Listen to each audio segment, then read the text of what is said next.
Hey guys, welcome back to my channel. Today's video is all about reed wire. Now I love to alter the reed wires on my bassoon reeds largely because it can alter the intonation and pitch, the tone colors, the resistance, the response, and it's non-permanent. So it's an easy way to start to play around with some of the ideas of reed making without having any extreme level of commitment.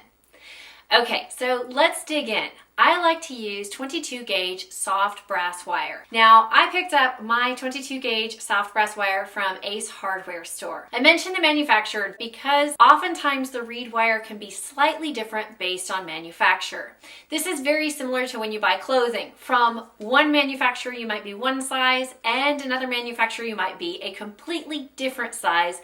The same idea is true with reed wire. I have bought 22 gauge soft brass wire from several different companies and found that the wire is differing drastically between company. Now, if by chance you end up with 21 gauge brass wire, I have noted that that wire is thicker and it is harder to move with the fingertips. But it will also add in brighter tone colors, a greater level of projection, and also it will help with the high notes. So for me, I stick with the 22 gauge soft brass wire because I naturally have a bright sound and a lot of projection. So for me, it helps me tame myself down just a little bit, giving me those darker tone colors. Yeah. There are 3 times that I like to go ahead and change out the wires on the reed. The first of these is when I have finished wrapping a reed. Oftentimes I end up with a little bit of Duco cement on that second wire, and I find that if the second wire is glued down, it doesn't have the same ability to control the vibrations of the reed. Another time I like to replace the reed wires is when I notice that there is a bulge in the wire. This can happen from forming, but it can also happen as I like to round out the tube as the reed breaks in. As I'm applying pressure on the sides of the reed, sometimes it adds in a little bulge, and again, there is a portion of the wire that is not in contact with the full bark of the reed. Another time I like to replace the reed wires are when the reed wires start to age. You'll notice that the reed wire color has started to darken, and as you start to move it with your fingertips, you can feel that the wire is brittle. At that point, it's time to just go ahead and replace the reed wires. Now, to go ahead and replace the reed wires, the first thing that I like to do is cut a piece of 22 gauge soft brass wire. I then like to go ahead and remove the old wire.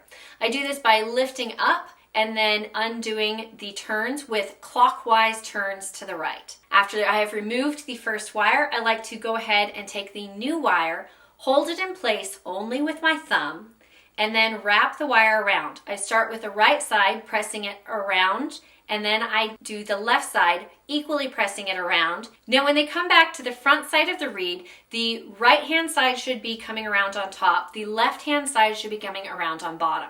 I then pinch them together with my pointer finger and my thumb, and then I will go in with the pliers and do gentle counterclockwise turns to the left. I make sure that I do not pull on the wire, especially with the first wire, because I don't want it overly tight. And then I will go ahead and make sure that I move the wire directly to where I want it in place, do a couple of final twists to tighten the wire down, and then flatten it against the reed. For the first wire, I like to make sure that it is secure, that it's giving enough support to the reed. It should feel like the watch wristband that you would wear, that it's not sliding around too much on you, but that it is also going to be there and in place.